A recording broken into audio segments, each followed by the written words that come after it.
नमस्कार, खबर दिन भर आप देख रहे हैं और आपके साथ मैं हूं पुनीत। चलिए खबरों की करेंगे शुरुआत और सबसे पहले एक बड़ी खबर की बात छत्तीसगढ़ से बड़ी खबर है। इस वक्त की बड़ी खबर ये कि बीजेपी ने अपने जिला अध्यक्षों को बदल दिया है। 13 नए जिला अध्यक्षों की नियुक्ति कर दी गई है, जिसमें रायपुर शहर से श्री चंद्र सुंदरानी को हटा दिया गया है। जयंती पटेल को रायपुर शहर का नया जिला अध्यक्ष बनाया गया है। प्रदेश अध्यक्ष अरुण साव ने ये नियुक्ति कर दी है, यानी अपनी टीम उन्होंने एक प्रकार से नई टीम बनाई है। रायपुर शहर जयंती पटेल, तो भिलाई ब्रिजेश बिजपुरिया वहां के अध्यक्ष बनाए गए हैं। राजनांदगांव में रमेश पटेल को अध्यक्ष बनाया गया है। जिला अध्यक्ष मौला मानपुर अंबागढ़ चौकी जो जिला है, इसमें संजीव शाह को यह जिम्मेदारी मिली है। तो खैरागढ़, छुईखदान और गंडई में धम्मन साहू जो हैं उन्हें अध्यक्ष बना दिया गया है। नारायणपुर में रूप साय सलाम को अध्यक्ष बनाया गया। सुकमा में धनी राम बारसे को जिला अध्यक्ष बनाया गया है। सक्ती में कृष्णकांत चंद्रा, जांजगीर चांपा में गुलाब चंदेल, सारंगढ़ में सुभाष जालान, जशपुर में सुनील गुप्ता, मनेन्द्रगढ़, चिरमेरी, भरतपुर जो जिला है इसमें अनिल केसरवानी, कोरिया में कृष्ण बिहारी जायसवाल को जिम्मेदारी सौंपी गई है।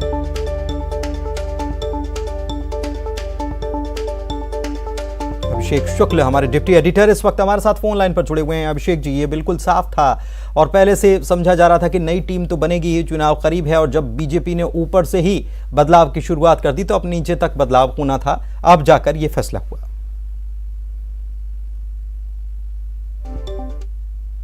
तभी माना जा रहा था कि अब ये जो है नए अध्यक्ष अगर बनते हैं तो अपनी नई टीम बनाते हैं और पूरी छूट इस बात की उनको दी गई थी।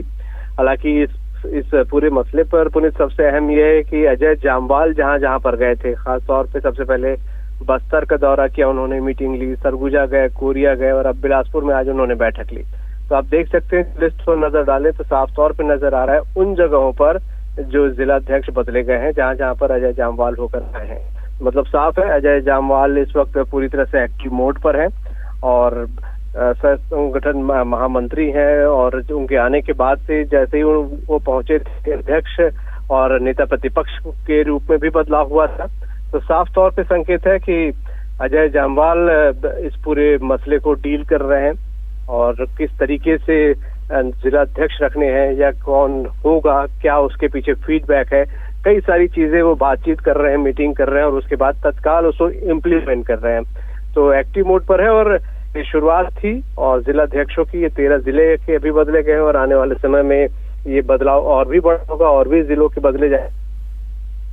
चलिए, बहुत शुक्रिया आपका, बहुत शुक्रिया आपका इस तमाम जानकारी के लिए। तो आने वाले वक्त में और भी जिलों में बदलाव होने वाला है, ये नजर भी आता है और इस बात की संभावना बढ़ रही है।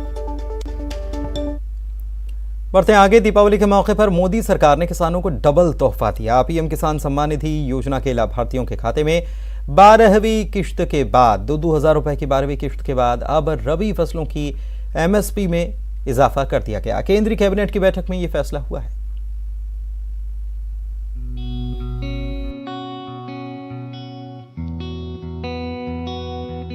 पीएम किसान सम्मान निधि योजना की 12वीं किस्त जारी करने के बाद केंद्र सरकार ने दिवाली से पहले किसानों को एक और बड़ा गिफ्ट दिया है।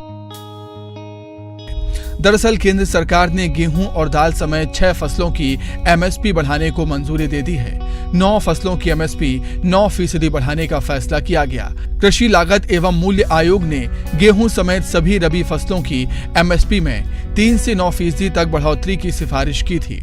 केंद्र सरकार ने गेहूं की एमएसपी में 110, जौ में 100, चना में 105, मसूर में 500, सरसों में 400 और कुसुम में 209 रुपये की वृद्धि की है। जहां तक एमएसपी की बात है, रबी का सीजन है और ये 6 फसलों का न्यूनतम समर्थन मूल्य एमएसपी जो तय किया गया है वो उसी तर्ज पर है कि लागत प्लस 50% यानी कि 1.5 गुना ज्यादा। रबी फसल की एमएसपी बढ़ाने पर अब सियासत भी शुरू हो चुकी है। एमपी कांग्रेस के प्रभारी जेपी अग्रवाल ने केंद्र सरकार को घेरा और कहा कि केंद्र सरकार सिर्फ जुमलेबाजी कर रही है। सब बात है, जुमलेबाजी करने से कोई फायदा होता है सर? संजीदगी तौर से कहीं सरकार चल रही है? जिस देश की अर्थव्यवस्था का ये हाल हो कि उसकी वित्त मंत्री कह रही है कि डॉलर के मुकाबले में रुपया 82 रुपये हो गया, तो डॉलर मजबूत हो गया, रुपया कमज़ोर नहीं हुआ। अब इसका कोई इलाज है? कुल 6 से 9% के बीच फसलों पर MSP बढ़ाई गई है। किसानों के लिए ये कहीं न कहीं बड़ी राहत की बात है। इस बार बारिश ने भी किसानों को अच्छा खासा नुकसान पहुंचाया था। अब इस फैसले से सरकार के MSP को डबल करने की रणनीति को भी हल्की रफ्तार मिलेगी। MP में सीएम शिवराज सिंह चौहान का मॉर्निंग एक्शन जारी है। सीएम ने आज दमोह जिले की समीक्षा बैठक ली है, जिसमें नल जल योजना को लेकर अधिकारियों की क्लास लगाई गई है।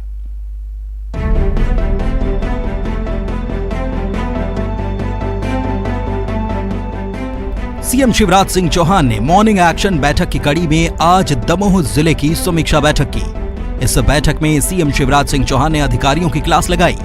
सीएम ने सड़कों के रीस्टोरेशन के काम को लेकर अधिकारियों को निर्देश दिए। सीएम ने कहा कि कुछ सड़कें अभी तक ठीक नहीं हुई हैं और इस काम को गंभीरता से लिया जाए। वहीं नल जल योजना को लेकर भी सीएम शिवराज सिंह चौहान अधिकारियों को अहम निर्देश देते नजर आए।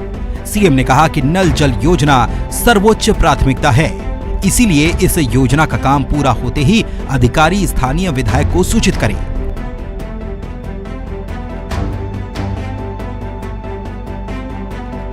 वहीं बैठक में मुख्यमंत्री शिवराज सिंह चौहान ने कहा कि अगर कोई भ्रष्टाचार करता है तो उसके खिलाफ अधिकारी कड़ी कार्रवाई करें,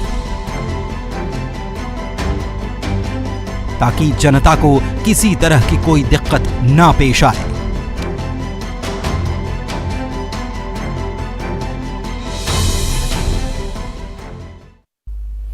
चलिए बढ़ते हैं आगे, अगली खबर की बात करते हैं। MP के मेडिकल कॉलेजों में हिंदी में पढ़ाई के बाद अब धनतेरस के दिन भगवान धनवंतरी की पूजा होगी।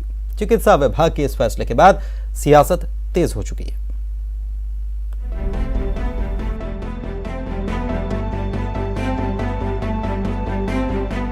हिंदी में पढ़ाई के बाद MP के मेडिकल कॉलेजों में अब धनतेरस के दिन भगवान धनवंतरी की पूजा होगी। ये फैसला चिकित्सा शिक्षा विभाग ने किया है। चिकित्सा शिक्षा मंत्री विश्वास सारंग ने बताया है कि धनतेरस पर MP के सभी मेडिकल कॉलेजों में भगवान धनवंतरी की पूजा की जाएगी। MP के सभी कॉलेजों के स्वस्थ होने की कामना करेंगे। मेडिकल कॉलेज में धनतेरस का पर्व मनाया जाएगा। भगवान धनवंतरी से यही प्रार्थना करेंगे कि हमारे स्टूडेंट जो आगे आने वाले समय में डॉक्टर बनने वाले हैं उन्हें, जो हमारे टीचर्स हैं जो डॉक्टर हैं उन्हें, और जो हमारे मरीज भर्ती हैं उन्हें स्वास्थ्य लाभ दे। हमारे डॉक्टर्स जो हैं उनमें उनके हाथों में भगवान इतना आशीर्वाद दे कि वो सभी को स्वस्थ कर सकें। इधर मेडिकल कॉलेजों में पूजा पर सियासत भी हो रही है। कांग्रेस ने यमराज की पूजा करने की मांग उठाई है। कांग्रेस ने कहा है कि MP के अस्पतालों की जैसी हालत है उस हिसाब से यमराज की पूजा होनी चाहिए। धनतेरस पर धनवंतरी के साथ यमराज की पूजा का भी विधान है।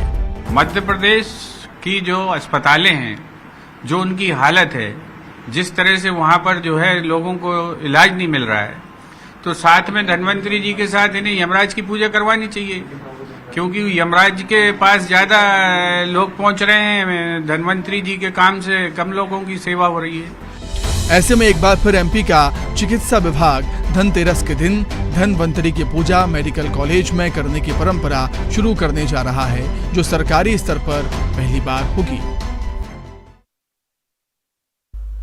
जल्द ही रीवा से भी बड़े बड़े जहाज उड़ान भरेंगे। केंद्र सरकार ने एयर स्ट्रिप के लिए 135 एकड़ भूमि देने की मांग राज्य सरकार से की है। दीपावली के तोहफे के तौर पर केंद्र सरकार इंदौर एयरपोर्ट को ग्रीन एयरपोर्ट बनाकर देगी। नागरिक उड्डयन मंत्रालय मंत्रियों के सम्मेलन में भाग लेने के बाद परिवहन मंत्री गोविंद सिंह राजपूत ने बताया कि राज्य सरकार ने ATF पर वैट 25 से घटाकर 4% कर दिया है। वैसे कई राज्यों ने वैट सिर्फ 1% ही कम किया है। उन्होंने ये भी कहा कि सिंधिया को केंद्र सरकार में जिम्मेदारी मिलने के बाद से मध्य प्रदेश को कई सौगात मिल चुकी हैं। रीवा में बड़ा एयरपोर्ट बनने से क्षेत्र के लोगों को फायदा तो होगा ही, साथ ही समस्याओं का भी हल निकलेगा।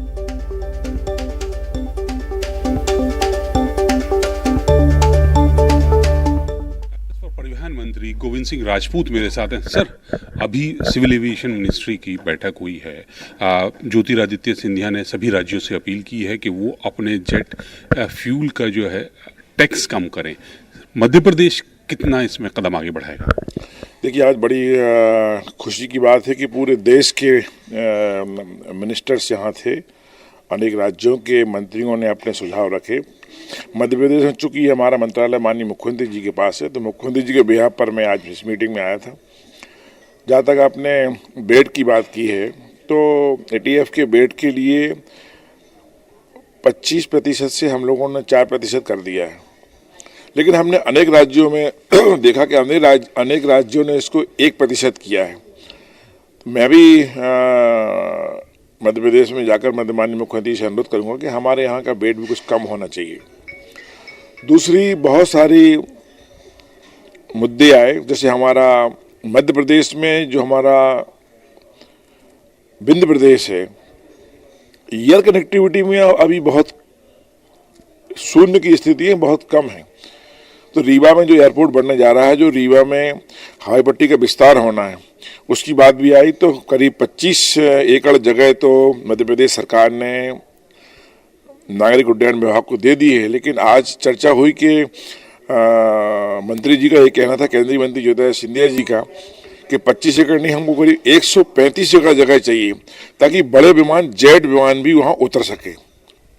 तो गोविंद सिंह राजपूत कह रहे हैं कि केंद्र सरकार लगातार मध्य प्रदेश को अलग अलग तोहफे दे रही है। जब भी प्रधानमंत्री आते हैं, गृह मंत्री आते हैं, कुछ ना कुछ दे के जाते हैं और राज्य में विकास हो रहा है और 2023 में एक बार फिर भाजपा की सरकार मध्य प्रदेश में ही बनेगी। कैमरामैन रमेश के साथ नई दिल्ली से अशरफ काज़मी, न्यूज़ 18। इधर VD शर्मा ने भूपेंद्र यादव से मुलाकात की है। केंद्रीय श्रम और रोजगार मंत्री भूपेंद्र यादव से उन्होंने मुलाकात की। खजुराहो संसदीय क्षेत्र में अब बड़ी सौगात मिलने वाली। पन्ना जिले में राज्य बीमा का अस्पताल खोलने का प्रस्ताव है। श्रमोदय आवासीय विद्यालय स्थापित करने पर भी दोनों के बीच चर्चा हुई।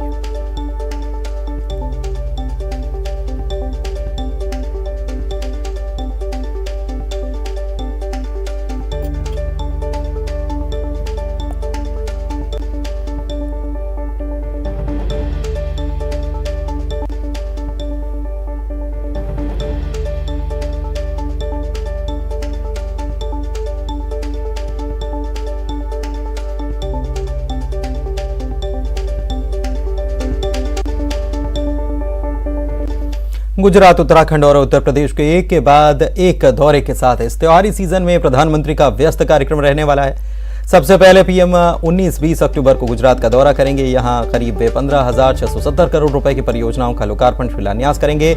इसके बाद 21 तारीख को वे केदारनाथ, बद्रीनाथ जाएंगे, जहां लगभग 3,500 करोड़ रुपए की कनेक्टिविटी परियोजनाओं की आधारशिला रखने वाले हैं और केदारनाथ मंदिर के साथ ही बद्रीनाथ मंदिर में दर्शन करेंगे, पूजन करेंगे। इसके बाद 22 तारीख को लौटने के बाद PM वीडियो कॉन्फ्रेंसिंग के जरिए मध्य प्रदेश में प्रधानमंत्री आवास योजना के लाभार्थियों को गृह प्रवेश कराएंगे। 23 तारीख को प्रधानमंत्री अयोध्या पहुंचेंगे, भगवान श्री रामलला विराजमान की पूजा और दर्शन करेंगे और उसके बाद राम जन्मभूमि तीर्थ क्षेत्र स्थल का निरीक्षण करेंगे। साथ ही भगवान श्री राम के राज्याभिषेक में शामिल होंगे। प्रधानमंत्री सरयू के नए घाट पर आरती देखेंगे और फिर भव्य दीपोत्सव समारोह में हिस्सा लेंगे।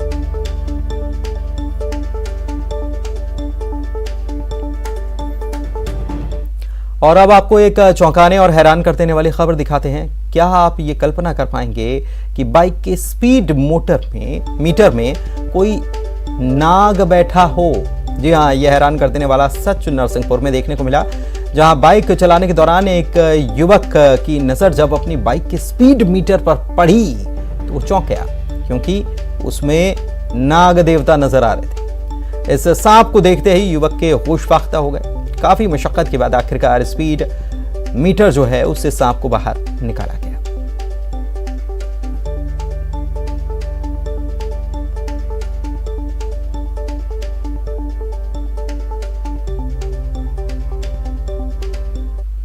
और दिल्ली से बड़ी खबर की बात करते हैं। सुप्रीम कोर्ट पहुंच गया है। आदिवासी आरक्षण का जो मामला है, छत्तीसगढ़ की बात कर रहे हैं, और सुप्रीम कोर्ट ने छत्तीसगढ़ की सरकार को नोटिस जारी कर दिया है। 4 हफ्ते में छत्तीसगढ़ की सरकार से जवाब सुप्रीम कोर्ट की तरफ से मांगा गया है। छत्तीसगढ़ हाई कोर्ट ने 19 सितंबर को आरक्षण पर बड़ा फैसला दरअसल दिया था और राज्य के लोक सेवा आरक्षण अधिनियम को रद्द कर दिया था।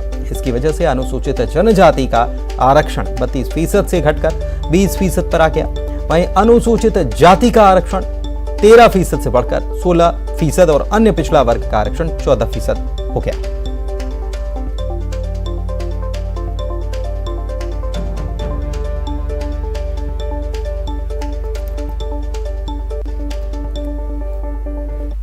छत्तीसगढ़ में आरक्षण को लेकर दूसरी तरफ सियासी घमासान भी जारी है। आरक्षण को लेकर सीएम भूपेश बघेल ने बीजेपी को निशाने पर लिया और कहा है कि आरक्षण खत्म करने की साजिश बीजेपी कर रही है। बीजेपी की दोहरी साजिश है। उन्होंने ये भी कहा, एक तरफ आरक्षण देने के पक्ष में नहीं है और दूसरी तरफ सरकारी उपक्रमों को बंद किया जा रहा है। पार्टी तो आरक्षण भी खत्म कर रहे हैं, वो तो चाहते नहीं। और देख लीजिए 2005 से लेके अब तक की क्या किया, जब तक 18 में थे तब तक थे। दूसरी बात यह है कि आरक्षण देना मत पड़े, इसके लिए जितने भी सार्वजनिक उपक्रम है सबको बेच रहे हैं। बाल को बिका, भिलाई बिकने वाला है, नगरनार बिकने वाला है, रेल बिकने वाला है, रेलवे स्टेशन बिकने वाला है, उसमें भर्ती बंद कर दिए, एयर इंडिया बेच दिए, एयरपोर्ट बेच दिए, तो आरक्षण का लाभ कहाँ मिलेगा जब पद ही नहीं रहेगा। सेंट्रल गवर्नमेंट भर्तियां भी बंद कर दिए और सार्वजनिक उपक्रम में जहां नौकरी मिलती थी वो भी बंद कर दिए। तो दोहरा मार, आरक्षण का लाभ अनुसूचित जाति, जनजाति, पिछड़े वर्ग, महिला को ना मिले, इसके लिए वो ये सब खत्म कर रहा है।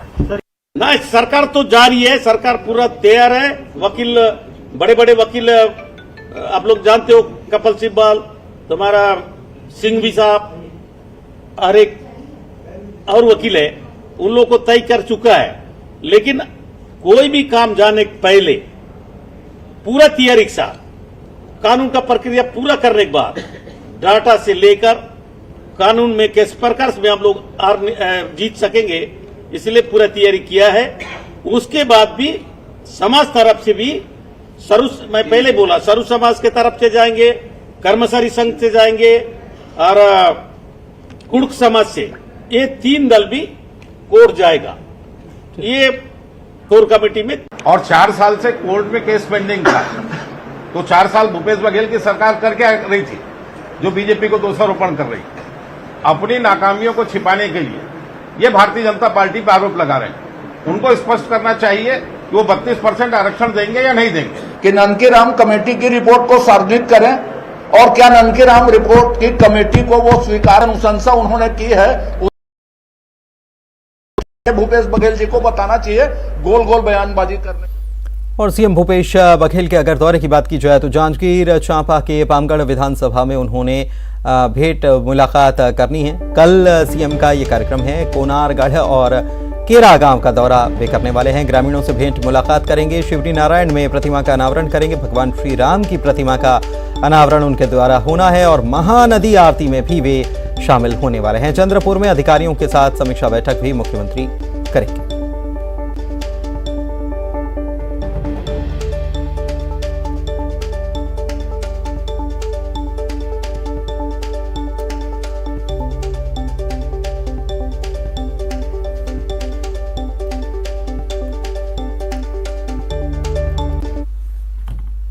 सीएम ने आज सक्ती जिले के चंद्रपुर विधानसभा में लोगों से भेंट मुलाकात की और विधानसभा के मुक्ता और साराडी गांव में सीएम ने लोगों से भेंट मुलाकात करते हुए सरकारी योजनाओं की जानकारी ली, हितग्राहियों से बातचीत की। अभियान के तहत सबसे पहले सीएम ने मुक्ता गांव के शिव मंदिर में पूजा अर्चना की, प्रदेशवासियों के सुख समृद्धि की कामना की। उन्होंने मंदिर परिसर में बादाम के पौधे रोपे। मुक्ता में भेंट मुलाकात के दौरान मुख्यमंत्री ने कई घोषणाएं की। गौठान में समतलीकरण और मुर्मीकरण निर्माण कार्य को मंजूरी दी। पंचायत मुक्ता से जनपद पंचायत मालखरौदा के आगे सीसी रोड निर्माण कार्य की स्वीकृति भी मुख्यमंत्री के द्वारा दी गई।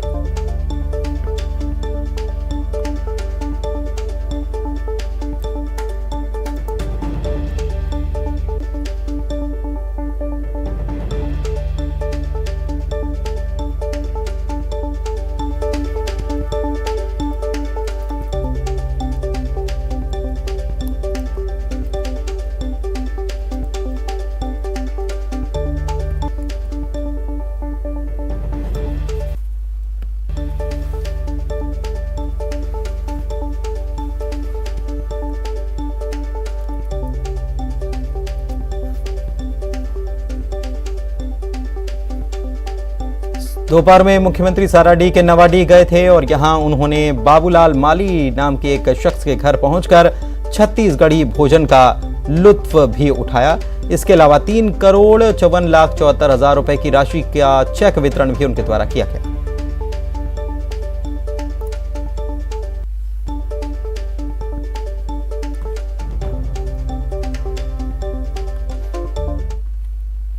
छत्तीसगढ़ के पूर्व गृह मंत्री ननकी राम कंवर की तरफ से बयान आया है। भ्रष्टाचार को लेकर उन्होंने बड़ा बयान दिया है और कहा है कि भ्रष्टाचार का बोलबाला प्रदेश में है।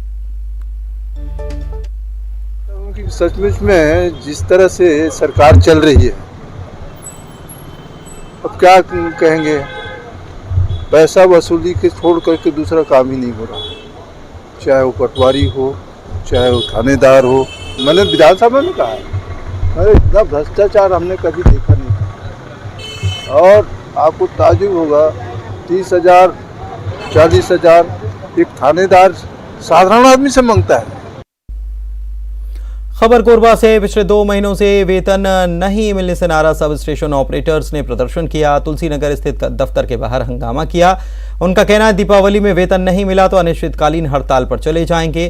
प्रदर्शन को देखते हुए अधिकारियों ने बुधवार तक 1 महीने का वेतन देने की बात कही, लेकिन कर्मचारी पूरे वेतन की मांग पर अड़े हुए। जो सामने वर्तमान में दीपावली का इतना बड़ा त्यौहार है, पूरे जिले में 33/11 केवी सब स्टेशन ऑपरेटर जिनको 2 माह का वेतन नहीं मिला हुआ है और वेतन के साथ साथ हमको सेफ्टी सामान का भी इशू इसमें है, लेकिन मूल समस्या ये है कि दोनों माह। बालोद के भोथली में पदस्थ शिक्षक प्रांजल जेई के खिलाफ ग्रामीणों में जमकर आक्रोश देखने को मिल रहा है। उनका आरोप है कि टीचर कभी भी समय पर स्कूल नहीं आते, बच्चों को नहीं पढ़ाते, पढ़ाई बच्चों की प्रभावित हो रही है। शिकायत कई बार की गई लेकिन कार्रवाई नहीं है। उनका कहना है कि अगर शिक्षक का ट्रांसफर जल्द नहीं किया गया तो स्कूल में तालाबंदी कर देंगे। और इसी के साथ बुलेटिन में इतना ही। नमस्कार।